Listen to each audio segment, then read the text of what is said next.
Buongiorno a tutti, io sono Emma Taveri, la coordinatrice del tema destination nel Comitato Scientifico della BTO. Nell'ambito del ricco programma che andrete a scoprire in queste 2 giornate, abbiamo pensato di dedicare un momento di approfondimento, una particolare attenzione e sensibilità in considerazione del contesto internazionale che stiamo vivendo a un tema a noi molto caro. Abbiamo inteso considerare il viaggio, il turismo, come un modo per rigenerare, riconnettere, ricostruire territorio e umanità. Abbiamo voluto farlo lasciandoci ispirare da un TED Talk che parla appunto di questi temi e che ci ha guidati nella definizione di questo panel che vado a introdurre. Si tratta di una testimonianza, quella dell'Ente del Turismo dell'Ucraina, che tra resilienza, crisis management e antifragilità sta dimostrando concretamente come anche in una situazione di conflitto, anche in una situazione molto complessa, si possa ripartire, ripianificare, guardare al futuro appunto con speranza, coraggio e antifragilità, capacità di ripartire da momenti di crisi. E con grande emozione che chiamo sul palco, ringraziandola, la direttrice dell'Ente del Turismo dell'Ucraina, Mariana Oleskiv. Grazie mille.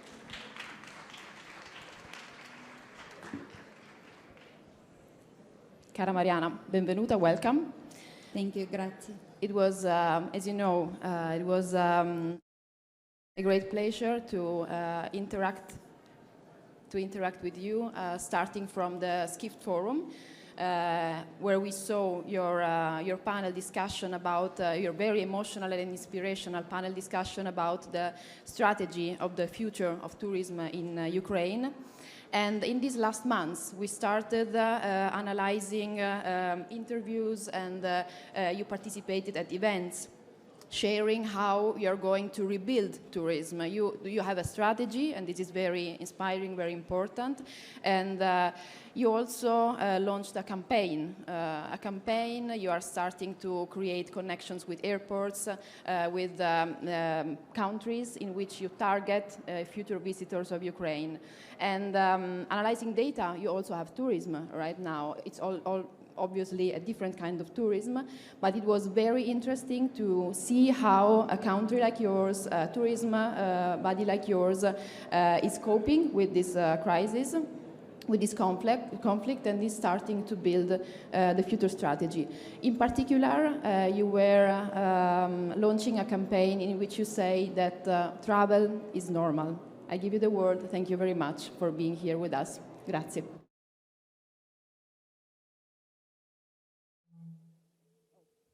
We should not put the microphone down, as I understand. Hi, everyone. I'm happy to be here today. And, you know, every time I prepare for panel discussions and speeches, I have this feeling of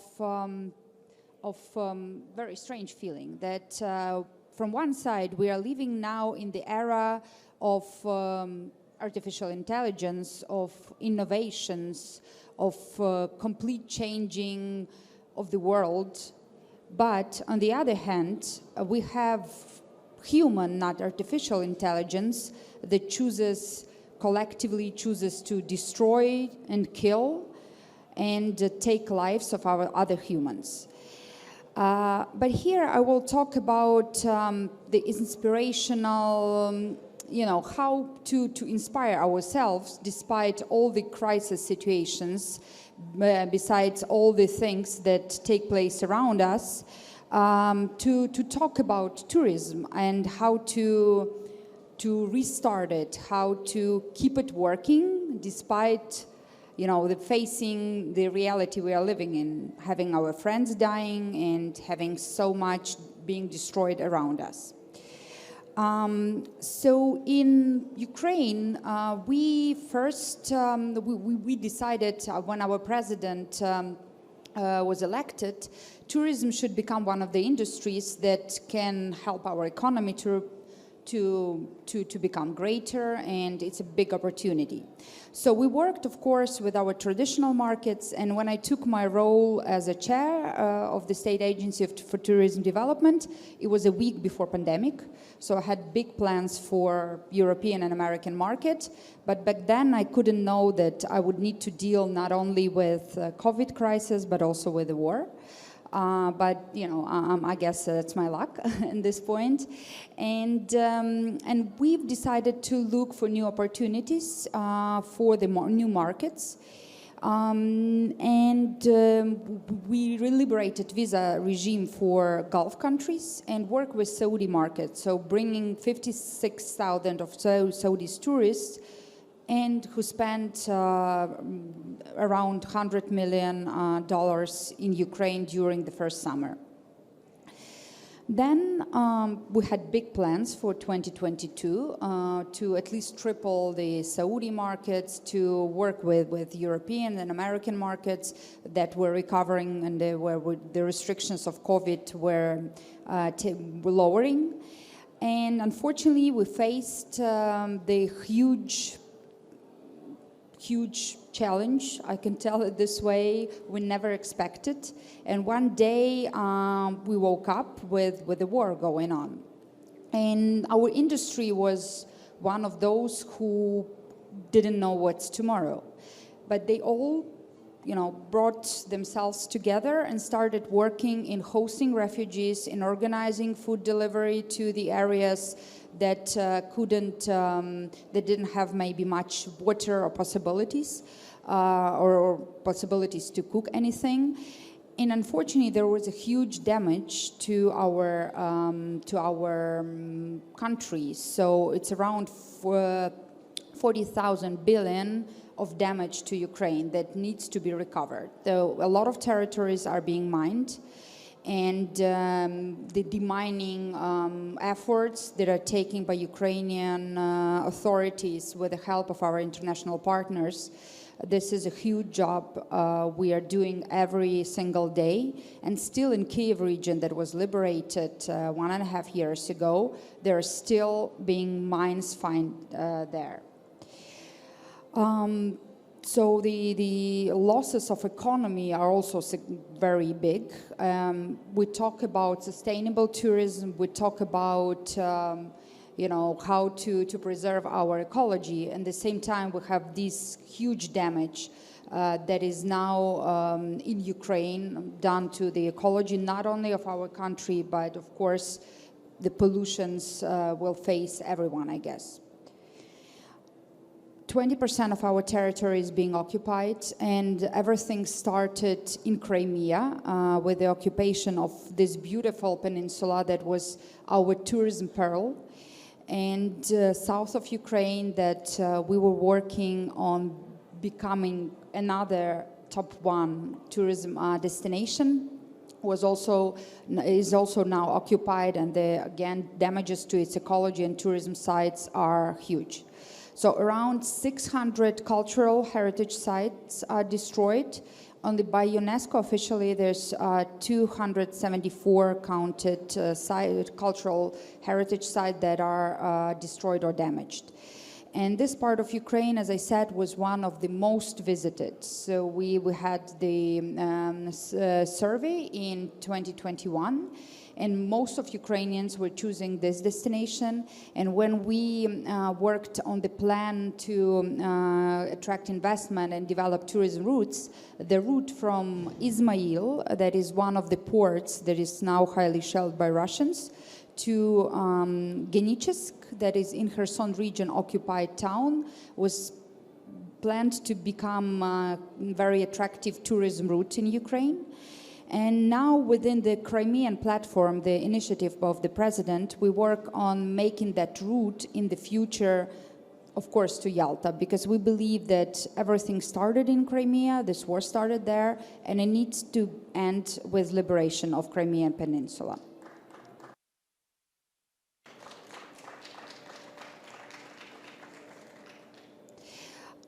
But at the same time, this is our reality. So these are taxes paid by tourism industry that you see are not zero, not even 10% of the amounts of 2021.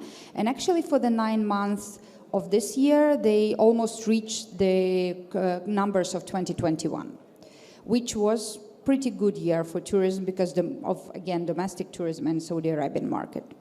So how it works, you see the really bad situation in the east of Ukraine and everything that is bordering Russia, or the front line.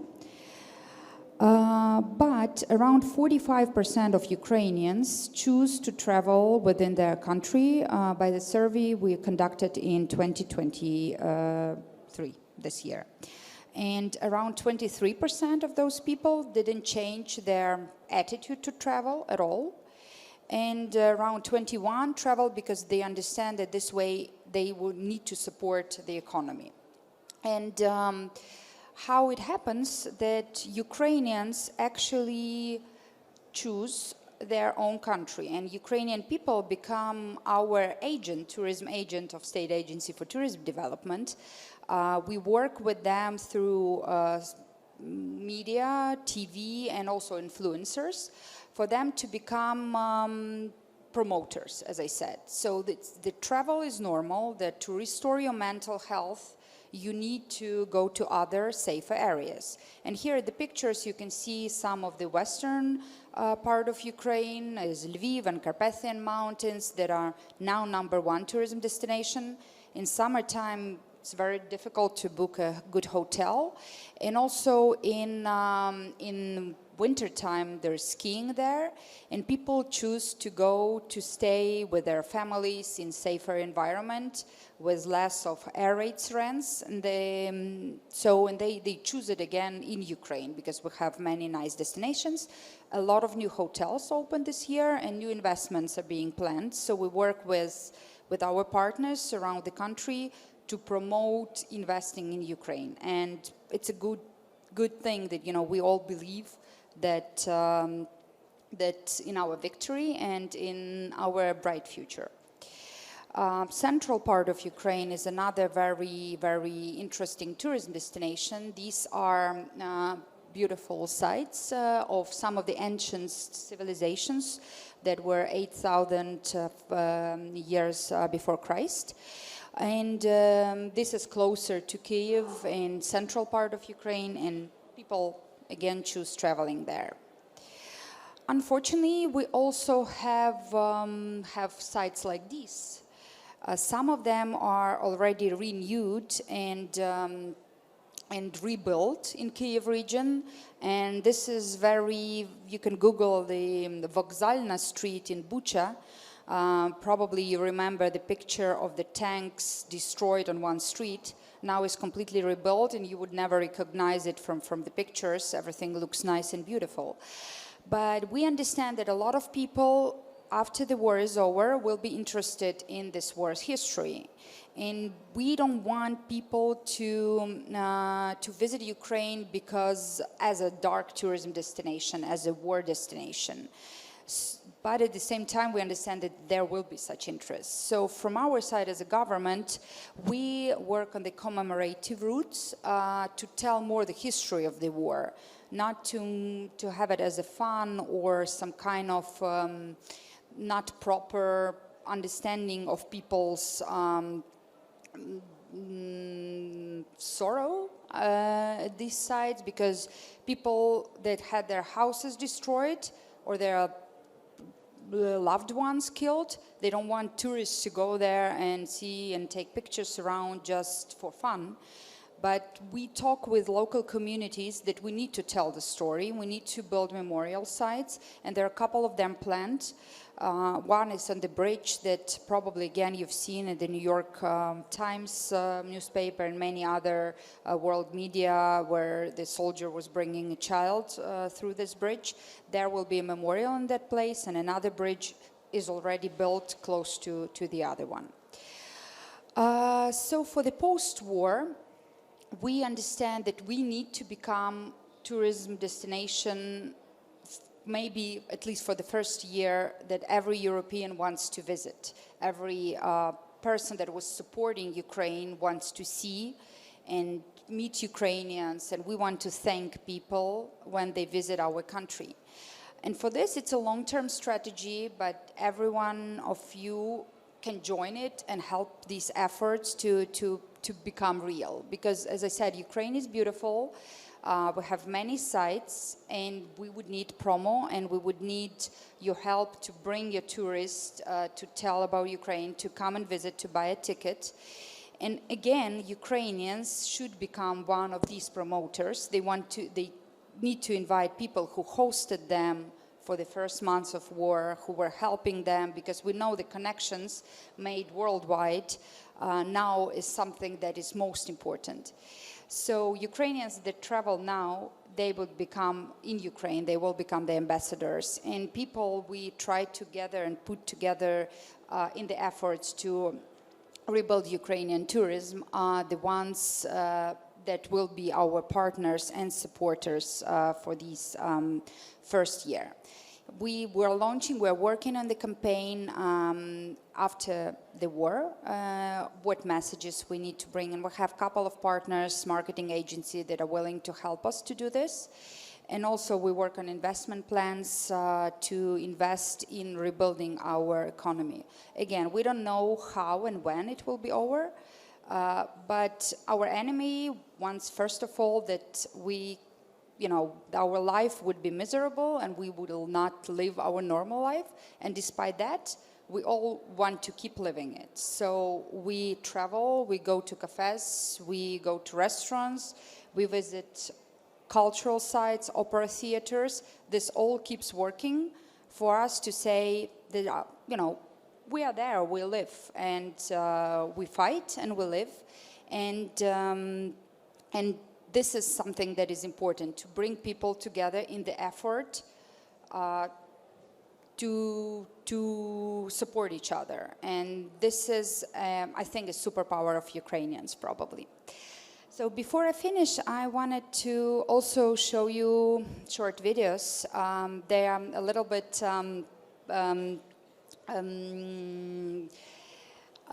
very personal and important for me, because this was something in 2021 we were preparing to start a big promo campaign for 2022, invite a lot of tourists to Ukraine.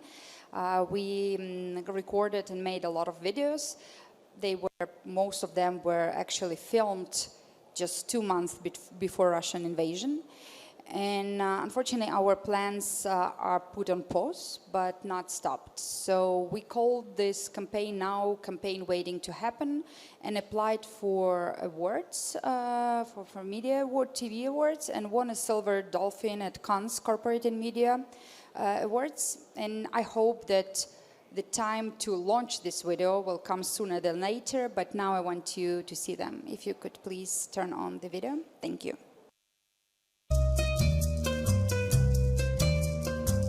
People ask me how to be an ultimate relaxer. You have to think like a relaxer, ride the wave of relaxation, become a Jedi of calmness, be the sensei of peace, feel the power of chill, be the ninja of balance, be the guru of the Ukrainian Carpathians, diversity of relaxation.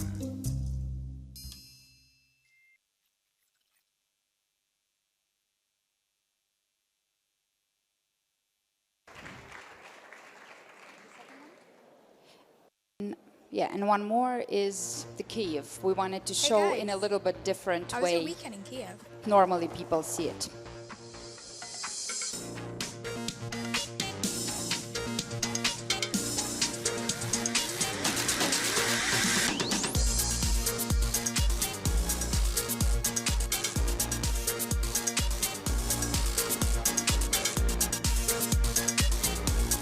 Find out what everyone's talking about.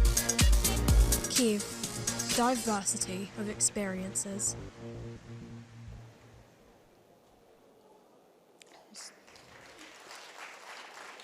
So I really hope welcome you all in Kyiv, in Ukrainian Carpathians, in Ukrainian Odessa, and in Ukrainian Crimea very soon. And again, thank you to Italy for the support your country is giving us. Is really very important. I know that many of you are tired of the war. We are not. I just want to tell you that we are not, because for us it's a matter of our lives. and we will be there standing till the end, and we hope for your support. Thank you so much.